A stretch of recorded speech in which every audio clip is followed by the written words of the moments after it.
Before the evil of Donald Trump was foisted upon the world, we had our own problem in Canada. This individual didn't make many friends, was basically playing a lot of games in his business and sports dealings. And for a lot of people, he's either one of the smartest business people in Canadian history or the most hated. Of course, we can have to be talking about not the legend, but the what they call the foibles of Nelson Skalbania. Now, Nelson Matthew Skalbania is an engineer businessman who hails from Vancouver. He's best known for many things, including his real estate deals and signing a then 17-year-old Wayne Gretzky to the Indianapolis Racers of the WHA, and he's for his high-profile style of real estate flipping. Now, in 1961, this is where he got his big start, ladies and gentlemen. He earned his Bachelor of Applied Science degree from University of BC, then received a Professional Engineer P&G designation in 62, followed by a Master of Science in Chemical Engineering. This came in 1964 from the California Institute of Technology. Now, some people who have written about him and studied him say he has probably one of the highest IQs of any people in Canadian history. And I don't doubt that, a very smart man for business. And we're going to get into this a little bit. Now, during his career, Skalbania earned notoriety for flipping properties. He was probably the guy who did the most flipping of the North American businessmen over a 30-year period. Now, he flipped numerous properties, both real and franchise. Now, beginning as with the company as a one-third owner in 1964, by 1971, Skalbania attained the position of president and majority owner of Mackenzie, Snowball and Skalbania, structural, electrical, and mechanical consulting engineers, with over 100 staff in 4 locations before dissolving the company in 1981.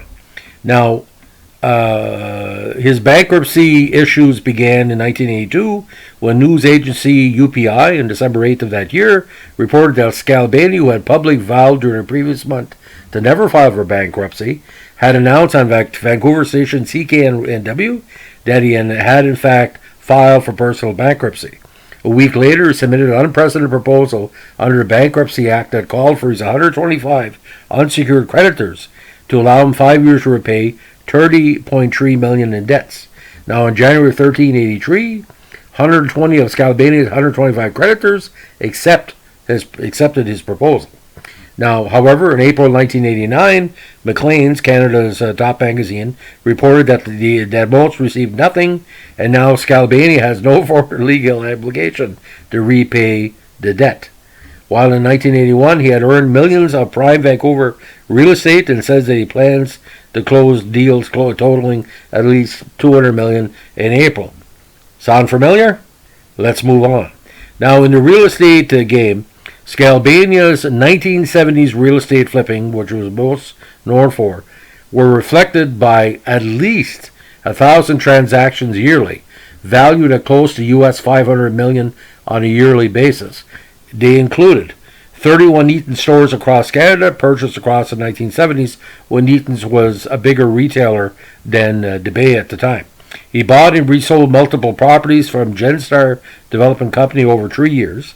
He bought the Omni Complex, now the CNN Center in Atlanta, then resold to Ted Turner.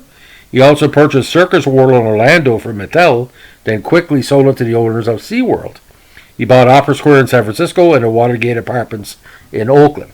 Now, on the sports side, if you can keep up with this, you're better than I am, because he was the biggest sports owner of his era, by my estimation, because the amount of sports he was involved with. Now, in the late end of the 20th century, he bought and subsequently sold or folded several sports teams, including he bought and sold the Edmonton Oilers and Indy Racers of the WHA. He bought the Atlanta Flames of the NHL and moved them to Calgary. He bought and folded the original Montreal Alouettes of the Canadian Football League, which had derision throughout the nation because the Alouettes were the marquee team for a number of years. Now, at the time, it evolved into the Montreal Concords, but the current Montreal Alouettes have no designation for the old Als because they're the Baltimore Stallions or the Baltimore CFLers that moved to Montreal. Now, he further insulted the fans by a certain remark and put this on a t-shirt and put it 10 feet high, and this is a Catholic province, by the way. It's not like I raped a nun. Okay. Now he bought and sold, after also moving his team to Calgary, the Memphis Rogues of the North American Soccer League.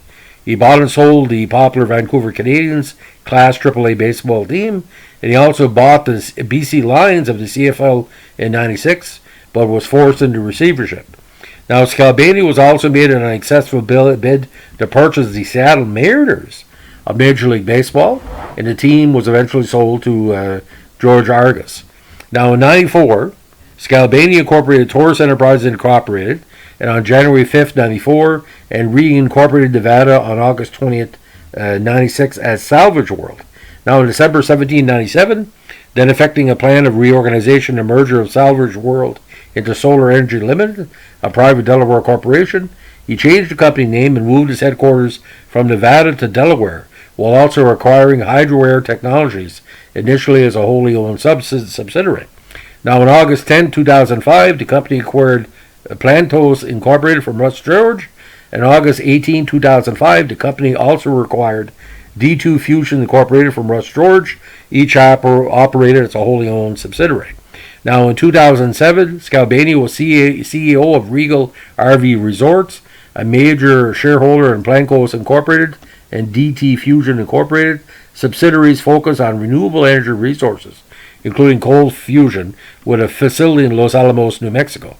Now, with all these machinations, you knew this was going to come up as well. There was some talk about a possibility of criminal intent, or not say fraud, but overstepping his bounds on purchases and rejigging. Now, in 1997, he was arrested and convicted. After a 95 case, he was eventually acquitted, but he was later convicted on appeal of appropriating $100,000 from a prospective real estate partner, rich in BC businessman Gordon Gooch, for having assigned the investment in his then overdrawn company account, rather than having placed it in the Prime Realty Limited Trust as prescribed. Funds were also deposited into NM Skalbania Limited, Nelson, and returned Gooch's money 3 minutes later with $4,000 in interest. Now, the intervention of prominent friends who testified on his behalf enabled Skalbania to avoid a jail term and instead spent nearly a year on parole wearing an ankle monitor, which was removed in December 1999, just and ready for the new millennium. Now, Skalbania has been married twice, has had 2 daughters with his first wife, Audrey, and his second wife, Eleni, a native of Santorini, Greece, later founded Vancouver's Wedgwood Hotel and Spa. Now, Skalbania, it stands out for me as a sports editor because I thought he was long dead. I did some research for this podcast and found out that despite he did a news report, I think, with CBC Fifth Estate around the time Montreal was in that bad 1981-82 seasons in regards to getting all those American players and were bleeding money. But I thought he was long dead. Now, in New Brunswick, we had Charlie Van Horn, and we had Malcolm Bricklin. There's been carpetbaggers, Brian Mulroney, carpetbagger for sure. Different people across Canada did investments. But my God, if anybody ever wanted to do a documentary or a movie or a Netflix series on this guy, if Nelson Skalbania was American, he'd be a household word.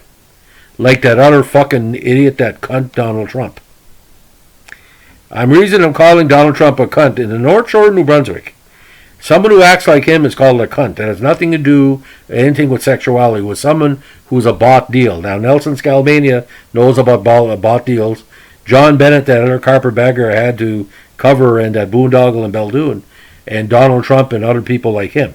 But Skalbania, nice-looking guy, very intelligent, and you know, when you're an engineer, there's many of them are self-driven, and he probably made $50 billion in his life and lost $50 billion because I haven't seen the final tally. But 1,000 transactions a year, flipping a year, come on.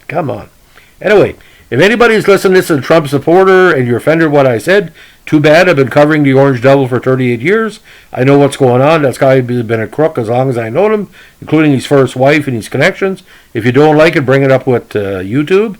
But if you are a Trump supporter, please leave my channel, because I like to say I accept him, but I don't hang with the devils. I hang with the good people.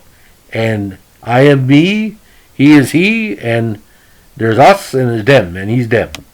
But Skalbania, like I said, I kind of like him because, all those teams that he bought and moved, I think only Montreal had the big problem. He saved the Calgary Flames because in Atlanta were drawing nothing. And he made a Stanley Cup champion out of it, didn't he? He discovered Wayne Gretzky. You have to give him what's his. And he helped the Oilers go into the NHL as well. It all goes together. And, it's the way it goes. Have a good day. Bye.